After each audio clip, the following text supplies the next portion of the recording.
À la une de l'actualité ce soir, grand oral du Premier ministre Paul Kabatieba ce vendredi à l'Assemblée nationale. La politique nationale et le fonctionnement des institutions, l'économie et les questions sociales, rien n'a été oublié dans le discours du chef du gouvernement burkinabé. Analyse et commentaires dans ce journal. Et puis le président du Faso est rentré de Riyad en Arabie Saoudite où il a séjourné pour une visite de travail. Des engagements saoudiens pour le Burkina Faso, mais aussi l'arrivée prochaine d'investisseurs arabes dans le pays. Une visite jugée satisfaisante par Roch-Marc Christian Kaboré. Vous l'entendrez dans ce journal. Le ministère en charge de la protection sociale lance ses visites médicales de ces structures de prévoyance et de protection sociale qui sont la Caisse nationale de sécurité sociale et la Carrefour. La campagne 2016 va bénéficier aux retraités, aux veufs et aux veuves des retraités sur l'ensemble du territoire. Comment concrètement les choses vont se passer?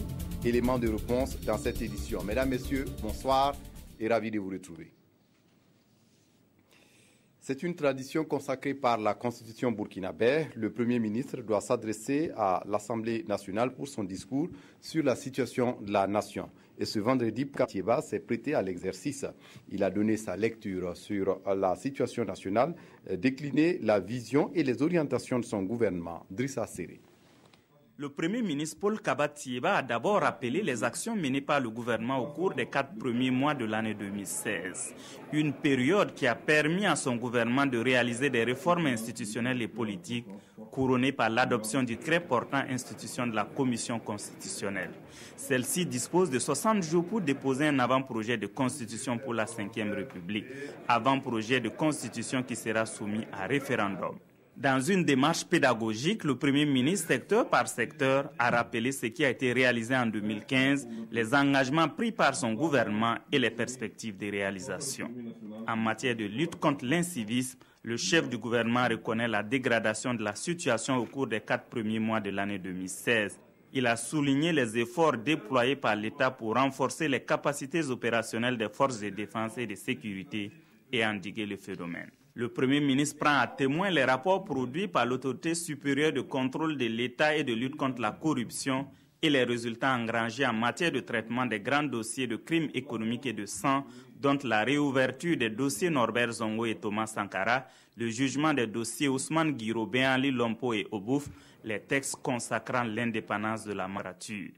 Ce qui permet à chacun de se faire une idée des avancées enregistrées au cours de l'année écoulée en matière de justice, des droits humains et de promotion civique. La défense nationale figure au rang des priorités du gouvernement. À ce niveau, le gouvernement, selon Paul Kabatieba, a consenti des efforts pour poursuivre la réforme de l'armée, améliorer son équipement et ses capacités opérationnelles pour lui permettre d'assurer la sécurité intérieure et la défense de l'intégrité territoriale. Le contexte de transition en 2015, les réalisations du Burkina ont été conduites difficilement et pour Paul Kabatieba et son gouvernement, seules des mesures fortes peuvent aider à remettre les choses en ordre. Le Premier ministre estime que le développement du pays doit se poursuivre en dépit de toutes les difficultés. Drissa Séré. Sur le plan économique, le Premier ministre a rappelé le contexte économique dans lequel le gouvernement a hérité du pouvoir. Un contexte post-insurrectionnel caractérisé par de fortes attentes de la part du peuple dans un environnement économique national et international difficile.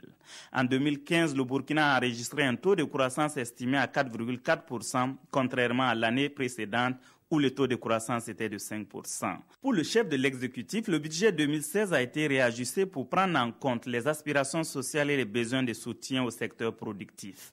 Aussi, le gouvernement a-t-il fait du secteur privé le moteur du développement. Dans sa politique de développement, le gouvernement compte poursuivre sa stratégie d'amélioration du climat des affaires, tout en œuvrant au renforcement des capacités de l'État en matière de mobilisation des ressources internes. Selon Paul Kabatieba, grâce à une diplomatie active, le Burkina a bénéficié de l'accompagnement de la communauté internationale au cours de l'année 2015. Le secteur de la communication fera l'objet d'une attention particulière avec l'élargissement des moyens et du champ de couverture de la RTB. L'énergie est fondamentale dans le processus de développement. Le Premier ministre a évoqué les délestages et la faiblesse de la couverture électrique du pays qui ont marqué l'année 2015. Selon lui, des efforts sont en cours pour résoudre durablement la question. Malgré un environnement défavorable, l'or est resté en tête des produits d'exportation du Burkina en 2015 avec une contribution de près de 168 milliards de francs CFA au trésor public. Dans le domaine agricole, le gouvernement se fixe des objectifs ambitieux pour la campagne 2016-2017. 915 000 tonnes de coton, 4 700 000 tonnes de céréales, 400 000 tonnes d'arachide, 240 000 tonnes de sésame. Pour atteindre ces objectifs, le gouvernement va accompagner les producteurs avec des aménagements hydro-agricoles, notamment 20 000 hectares de périmètres et de bas-fonds à aménager en 2016 et en 2017. En ce qui concerne les infrastructures, les transports, la sécurité routière, le gouvernement annonce également des actions fortes. Le bitumage des routes Kongoussi-Djibo, Tougan-Dédougou, Didir-Thomas-Tougan seront lancés incessamment. Pour le Premier ministre Paul Kaba-Thiéba, sur le plan économique, le gouvernement a engagé des mesures fortes. Le recrutement de milliers de jeunes dans la fonction publique. Dans le domaine de la santé, la gratuité des soins pour les enfants de moins de 5 ans et les femmes enceintes. Le recrutement d'agents communautaires.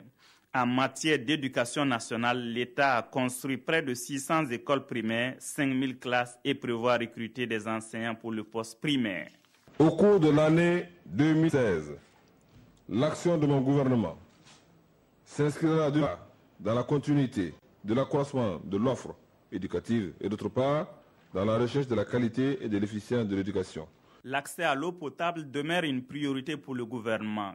Paul Kaba-Thiéba est formel. L'État poursuivra sa politique de réalisation d'infrastructures d'approvisionnement en eau potable et assainissement. L'objectif est de trouver à terme une solution à l'épineuse question d'accès à l'eau potable pour les populations. Pour faire face à cette situation, le gouvernement a pris les mesures urgentes suivantes. Premièrement, l'exécution de forages dans les zones en crise avec injection dans les réseaux. Deuxièmement, la distribution d'eau par les citernes dans les zones périphériques de Ouagadougou. Troisièmement, la distribution alternée d'eau toutes les 12 heures. Le discours du Premier ministre intervient dans un contexte économique difficile pour les Burkinabés où les activités économiques évoluent au ralenti, où certaines familles ont du mal à joindre les deux bouts. Pour Paul Kaba-Thiéba, les réformes préconisées ont pour objectif de mettre le pays sur la trajectoire d'une économie forte. L'adoption, selon lui, du PNDS, le nouveau référentiel de développement du Burkina, permettra de mettre en œuvre les plans de développement du programme présidentiel. Les députés ont suivi avec beaucoup d'attention le discours du chef du gouvernement. Comment ont-ils apprécié l'évolution du Burkina Faso en 2015? Ils répondent à Drissa Séré. 4 mois, 3 mois, c'est trop peu pour juger un gouvernement. Mais ce sont les sillons qui sont importants, c'est les signaux qui sont importants. Et parce qu'ils ont, ce gouvernement a eu quand même une difficulté juste après sa formation. Rappelez-vous de ces questions sécuritaires, de ces attentats terroristes qui vous plongent souvent dans un certain choc. Et pour rebondir, ce n'est pas évident. Et ils ont été aussi accueillis souvent par aussi des menaces de grève. Et ce n'est pas forcément un environnement de sérénité. Et je pense que tant bien que mal, le gouvernement s'en est vraiment bien sorti. Demandons aux populations, c'est aussi de la patience. Ce sont des perspectives. Effectivement, si on arrive à réaliser cette perspective, j'ai pris par exemple sur le domaine des infrastructures, des routes qui sont prévues pour être goudronnées. Il semblerait qu'il y en a certains dont les travaux vont commencer en ce mois de mai même. Et il y a d'autres qui sont programmés avant la fin de l'année et puis dans les années à venir. Ça, on ne peut que se réjouir. Mais bon, comme vous le dites vous-même, ce ne sont que des perspectives, ce n'est pas la situation actuelle. C'est un exercice difficile pour un Premier ministre qui vient d'arriver parce qu'on doit faire la situation de l'année passée, donc 2015. 2015, il n'était pas là. Mais quand cela ne tienne, je crois qu'il a satisfait l'exercice avec beaucoup de tact. Ce que je retiens principalement, c'est 2 niveaux. Premièrement, c'est en ce qui concerne l'eau, l'accès à l'eau potable. Vous avez vu que c'est une situation difficile pour les Burkinabés, notamment les Ouagalais. Mais le Premier ministre a promis que 2017, le calvaire va prendre fin avec la construction des IGA 2. Mais en attendant, des mesures d'urgence ont été prises par le gouvernement, notamment la construction de bonnes fontaines dans les quartiers périphériques, mais aussi les ravitaillements des populations par des citernes qu'ils vont mettre au niveau des quartiers. Nous, en tant que groupe parlementaire CDP, c'est sûr que pour nous, nous attendions à ce que les choses aillent beaucoup plus vite. Parce que justement, de toute façon, le gouvernement est un gouvernement donc, de partis dont les membres sont des anciens, des expérimentés. Et nous nous attendions à ce que les choses aillent beaucoup plus vite. De toute façon, c'est ce que les populations attendent, que les choses aillent beaucoup plus vite. Je vous le disais en titre, le président du Faso est rentré hier en fin de soirée d'Arabie Saoudite où il a passé 4 jours au cours de sa visite. Roch-Marc Christian Kaboré a eu des entretiens avec le roi Salman d'Arabie, mais aussi avec des personnalités. Il a surtout inauguré la nouvelle ambassade du Burkina Faso à Riyad. Aboubacar Sayon. Située dans le quartier des ambassades à Riyad, la nouvelle chancellerie du Burkina Faso en Arabie Saoudite est un bâtiment R+2 construit sur un terrain de 4440 m². Elle a été inaugurée par le président du Faso en compagnie du vice-ministre des Affaires étrangères d'Arabie Saoudite et du ministre des Affaires étrangères du Burkina Faso. La nouvelle représentation diplomatique du Burkina abrite à la fois la résidence du diplomate burkinabé et les locaux de l'ambassade. Le rez-de-chaussée de l'ambassade est constitué d'une salle de réunion, de 7 bureaux et de bâtiments annexes. Au premier étage se trouve un hall d'accès, le bureau de l'ambassadeur, une salle de réunion et 15 bureaux. Le deuxième étage est constitué d'un hall, d'une terrasse et 16 bureaux. Nous sommes vraiment très contents.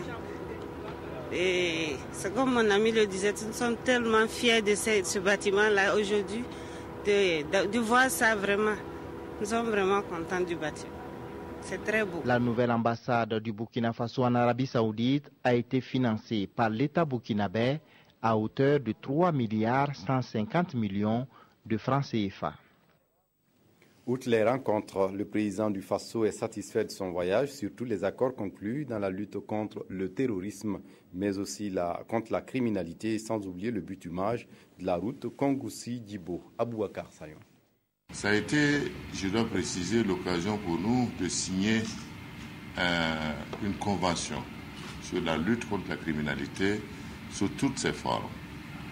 Je dois d'ailleurs préciser qu'auparavant, le ministre des Affaires étrangères avait déjà fait une mission où nous avons signé un accord de coopération générale qui concerne l'ensemble des secteurs d'activité, aussi bien social, économique, etc. Mais également, il avait signé également notre participation à la coalition pour la lutte contre le terrorisme, coalition donc qui a été proposée donc par l'Arabie Saoudite. Évidemment, ça a été l'occasion pour nous de rencontrer et les opérateurs économiques, les hommes d'affaires d'Arabie Saoudite. Nous avons également rencontré le ministre du Commerce parce que dans la vision 2030 du Royaume, il ressort très bien qu'il ne faut pas continuer à se reposer uniquement sur le pétrole et qu'il faut que les hommes d'affaires saoudiens investissent dans d'autres pays et principalement donc en Afrique. Nous avons également rencontré le ministre des Finances et le Fonds saoudien et nous avons discuté également d'un certain nombre de projets qui sont en souffrance. Le premier des projets, c'est la route Ouadouguéa-Titao-Djibo. Vous savez très bien que c'est une route qui fait 45 milliards de francs CFA, dont 12 milliards ont été obtenus par le fonds coïtien. Et je dois vous dire que le fonds saoudien et le ministre des Finances ont pris l'engagement de faire le complément pour que nous puissions réaliser cette route le plus rapidement possible. Le deuxième point qui a été un point également important a été la question de Samandeni, puisque vous savez qu'il participe déjà au financement de la première phase et l'engagement a été maintenu que sur la deuxième phase, ils vont y participer. Enfin, le fonds saoudien a marqué son accord pour que très rapidement leur soient déposés soit des projets d'adduction d'eau, soit des projets de forage pour leur permettre rapidement de pouvoir nous aider à résoudre cette question qui est quand même une question fondamentale. Tout au long de cette mission, non seulement Sa Majesté le Roi a manifesté l'intérêt que l'Arabie Saoudite a à approfondir ses relations avec le Burkina Faso, Mais également, et nous avons, tout au long des rencontres que nous avons eues avec les ministres, senti donc que des instructions ont été données pour que sur toutes les discussions que nous menons, nous puissions avoir des résultats positifs. Donc c'est pour vous dire simplement que nous rentrons très satisfaits de cette mission.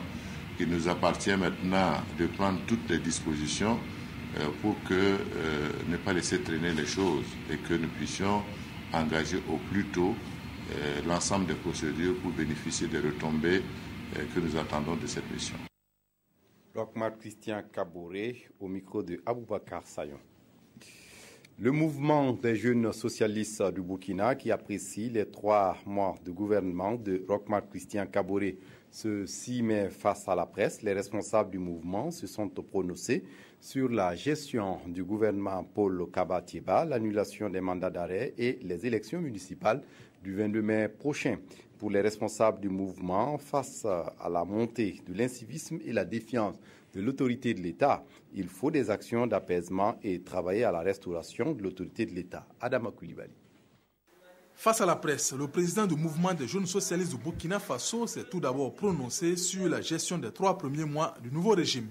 Le MGS Burkina estime que pour un mandat qui doit durer 5 ans, il sera subjectif de sa part de vouloir juger le nouveau pouvoir sur les attentes pressantes de la population. Néanmoins, nous pouvons d'ores et déjà dire, au vu des promesses et des engagements pris par le président du Faso, que nous sommes sur la bonne voie et le peuple burkinabé ne se laissera plus duper par des problèmes démagogiques et populistes. Un autre point évoqué est celui de la levée des mandats d'arrêt contre certaines personnalités pour vice de forme dans le cadre du putsch manqué de septembre dernier. Le mouvement souhaite que ces vices de forme soient corrigés afin de procéder à nouveau au lancement de ces mandats. Les municipales, c'est pour le 22 mai prochain. Le mouvement des jeunes socialistes, dans cette optique, lance un appel aux différentes parties. Il est important pour nous, membres du MGS, d'interpeller les partis et formations politiques, les regroupements d'indépendants ainsi que l'ensemble des acteurs engagés dans ces élections à privilégier la force de l'argument à l'argument de la force. Le mouvement des jeunes socialistes du Burkina Faso entend, à travers cette conférence de presse, apporter sa contribution à l'édification d'un État de droit. Et puis à propos de des élections municipales du 22 mai prochain, cette information, avant de poursuivre, on rappelle les partis, les formations politiques et regroupements d'indépendants ayant déposé les listes de candidatures sont informés que leurs différents programmes de campagne pour les municipales du 22 mai 2016 sont attendus toujours à la RTB. La Caisse nationale de sécurité sociale et la CARFO viennent de lancer ce matin les visites médicales pour les retraités, mais aussi les veufs et les veuves des retraités. Les visites médicales sont gratuites et leur objectif est de créer et de contribuer à l'amélioration de la santé des retraités et des veuves et veuves des retraités par la surveillance régulière de leur santé. Une façon de les aider à vieillir en bonne santé. Aruna Mari. L'épouse du chef de l'État, Sika Kaboré, procède ici à la prise de la tension artérielle du retraité septuagénaire Théophile Sawadogo. C'est un acte symbolique qui marque le lancement officiel de la visite médicale annuelle gratuite des pensionnés de la Caisse nationale de sécurité sociale CNSS et de la Caisse autonome de retraite des fonctionnaires CARFO. C'est une très bonne chose. Ces personnes âgées ignorent souvent leur situation sanitaire et n'ont plus les moyens pour faire face aux maladies qui sont liées à leur statut de vieillesse. Donc je pense que c'est une très bonne chose que la Caisse de sécurité sociale et la CARFO entreprennent ainsi de veiller à la bonne santé de leurs retraités. L'opération va se dérouler sur l'ensemble du territoire. Ce sont plusieurs milliers, je dirais même dizaines de milliers de nos anciens, des anciens de notre société, des retraités et des personnes que ces retraités ont laissées, ceux qui sont partis, qui ne sont plus de ce monde, c'est-à-dire les veuves, les veufs, qui pourront donc bénéficier de cette visite. Pour les retraités dont le poids de l'âge rime parfois avec problème de santé, c'est une bouffée d'oxygène. Ils plaident néanmoins que plus d'efforts soient consentis à leur endroit. Quand on fait la visite comme ça, au moins ça nous rassure un peu. Même si jusqu'à présent on ne nous prend pas en charge, le fait de contrer déjà ce que vous souffrez, il faut prendre des dispositions. Nous souhaitons que la prise en charge soit totale. La campagne bénéficie de l'appui du ministère de la Santé. À cette occasion, Sita Kaboré a également apporté son concours au ministre de la Santé en offrant ce matériel médical. Cette année, la célébration de la Journée mondiale de la Croix-Rouge et du Croissant-Rouge, prévue le 8 mai prochain, va connaître diverses activités, notamment une campagne sur le lavage des mains, sur la sécurité routière, mais aussi la sensibilisation contre le travail des enfants dans les débits de boissons. Face à la presse ce matin, les organisateurs de la célébration se sont voulus prolixes sur ces activités. Ramatou Zida. Avec plus de 70 000 volontaires formés, la Croix-Rouge est présente partout sur l'ensemble des 45 provinces du Burkina. Elle apporte ainsi aide et assistance aux populations les plus vulnérables. Avec la presse, la Croix-Rouge burkinabé revient sur ses actions qui seront célébrées le 8 mai prochain. Une journée dédiée à la Croix-Rouge et au Croissant Rouge. Cette rencontre est également l'occasion de faire le bilan de la mise en œuvre du plan stratégique 2012-2015. Nous avons effectivement pu accomplir les grands axes de ce plan stratégique, notamment dans le domaine de la préparation face aux urgences de toutes sortes, mais aussi la prise en charge des populations confrontées à telle ou telle problématique humanitaire. Célébrée autour du thème « Partout pour tous », l'équipe de la Croix-Rouge burkinabé entend par ce slogan intensifier ses actions de sensibilisation auprès des populations. Nous avons défini des activités pour aider à la réglementation de la circulation au niveau de différents carrefours de la ville de Ouagadougou. Donc nous allons aller dans les différents marchés et yards pour sensibiliser les populations sur l'hygiène alimentaire, le lavage des mains. Des volontaires de la Croix-Rouge vont également investir différents débits de boissons pour sensibiliser sur le travail des enfants dans les débits de boissons. Pour son plan stratégique 2016-2020, la Croix-Rouge burkinabé compte être plus proche des populations en mettant l'accent sur les projets intégrés et sur la question de la résilience. Des projets dont la mise en œuvre permettra aux populations de faire face désormais aux situations d'urgence. Pour un Burkina sans fin, les femmes rurales s'engagent. Réunies au sein de la Confédération paysanne du Burkina, ces femmes rurales lancent une campagne de plaidoyer pour accroître les investissements dans le secteur agricole. Les détails avec Adi Sanogo. Dans le cadre des élections municipales à venir, les femmes rurales lancent une campagne de plaidoyer dénommée « Femmes rurales pour bâtir un Burkina sans fin ». À travers cette campagne, les femmes veulent exiger des acteurs politiques engagés dans ces élections des engagements à assurer le respect de la première mesure relative à l'accès au contrôle de la terre. Elles entendent exiger des futurs élus locaux la mise en place d'un dispositif pour un accès sécurisé de la femme à la terre. Nous voulons également au cours de cette campagne interpeller les candidats aux élections locales, les futurs maires et conseillers municipaux à inscrire dans leurs priorités l'accès sécurisé des femmes à la terre. Nous attendons donc que de ces élections municipales sortent des élus locaux sensibles à l'accès des femmes rurales à la terre. Des élus locaux capables de s'élever contre la spéculation foncière, déterminés à combattre l'accaparement des terres. Des élus locaux qui travaillent à une prise en compte des femmes dans les terres aménagées. Pour les femmes rurales, le président Roch-Marc Christian Kaboré, à la faveur de la 19e journée nationale du paysan, s'est de nouveau engagé à opérationnaliser la loi 034, mais également à respecter le quota de 30% des terres aménagées aux femmes. Ces femmes rurales pourront être vues dans des reportages tournés et diffusés sur AgriBusiness TV, la première web TV consacrée aux jeunes entrepreneurs agricoles en Afrique qui viennent démarrer ses activités ce 5 mai. Son but est d'encourager davantage les jeunes à s'engager dans le secteur agricole, une nouvelle web télé consacrée à la promotion du succès également des jeunes entrepreneurs agricoles. Claudine Bikaba.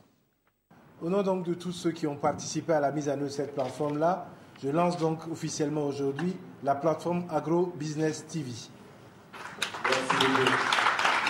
C'est parti donc, tout internaute pourra désormais, à travers l'application AgriBusiness TV, voir des vidéos sur des exemples de réussite en entrepreneuriat agricole sur le net. C'est une web télé, comme on le sait, une télé accessible donc, sur Internet, qui ambitionne donc de produire et diffuser des reportages de jeunes, de personnes âgées de tout plus de 40 ans, qui ont en tout cas un parcours réussi dans le domaine donc, de l'entrepreneuriat agricole. L'initiative est novatrice et le gouvernement, à travers son ministre en charge de la communication, voit en elle un moyen de susciter l'intérêt chez les jeunes à entreprendre dans l'agriculture. Il ne faut pas oublier que dans notre pays, une majorité de la jeunesse est une jeunesse qui est déjà dans le monde agricole, simplement qui n'a pas l'opportunité de passer à un autre seuil en termes de production. Et je pense que ces exemples-là peuvent servir donc à toute cette jeunesse-là. Il faut féliciter ces promoteurs-là et les encourager effectivement à ce que, par le voir comme ils disent, on puisse donner l'exemple à d'autres jeunes dans le monde du business et de l'agrobusiness. Le gouvernement n'entend pas s'arrêter là. Il a en projet une diffusion de 6 reportages qui seront produits par mois par ses promoteurs sur la chaîne nationale et un magazine de 13 minutes sur ces exemples de réussite. Et tout ceci pour que l'agrobusiness devienne une alternative à l'employabilité des jeunes au Burkina. Et puis pour terminer, le début de la campagne électorale a retenu l'attention de vos quotidiens, puis l'annulation des mandats d'arrêt continue de défrayer la chronique et les quotidiens exposent des justifications émises par Interpol. La revue de presse est signée Evelyne Dabilé. À quelques heures de l'ouverture de la campagne électorale, l'observateur Palga s'étonne. Tiens, il paraît qu'il y a des municipales. Ce journal constate qu'à Ouagadougou et dans bien de contrées, la morosité reste la chose la mieux partagée. Ce journal interroge alors, ce calme plat ne présuppose-t-il pas une compétition électorale inodore et sans saveur? Sidoya informe alors que le président de la CENI, à travers un message, demande à tous les acteurs d'être des vecteurs de paix en cette période particulièrement active et sensible du processus électoral. Et pour ces élections, lit-on dans Aujourd'hui au Faso, 85 structures sont en compétition, avec plus de 5 millions d'électeurs répartis dans plus de 17 000 bureaux de vote. Autre point de l'actualité, le Soir informe que les mandats d'arrêt annulés la semaine dernière par la Cour de cassation pour vice de forme devraient être remis dès le mardi 3 mai selon les autorités du tribunal militaire. Mais qu'allons-nous faire de ces mandats même renouvelés, interroge l'Express du Faso qui explique que, même repris, les mandats d'arrêt contre Blaise Compaoré et Guillaume Soro ne seront pas mis en exécution, car l'article 3 des textes d'Interpol stipule que toute activité ou intervention dans les questions ou affaires présentant un caractère politique, militaire, religieux ou racial est rigoureusement interdite à l'organisation, explique l'observateur Palga. Mais pourquoi tant d'anomalies, interroge le pays qui poursuit. Il faut travailler à éviter les erreurs de procédure qui peuvent tuer le procès. Le pays écrit: si l'ancien bâtonnier venait à être libéré pour vice de forme, les citoyens burkinabés ne manqueraient pas de crier au bricolage. Et là, conclut le pays, ce ne serait pas joli à voir. C'est tout pour ce journal. Merci de votre attention. Très bonne suite du programme sur la RTV. Au revoir.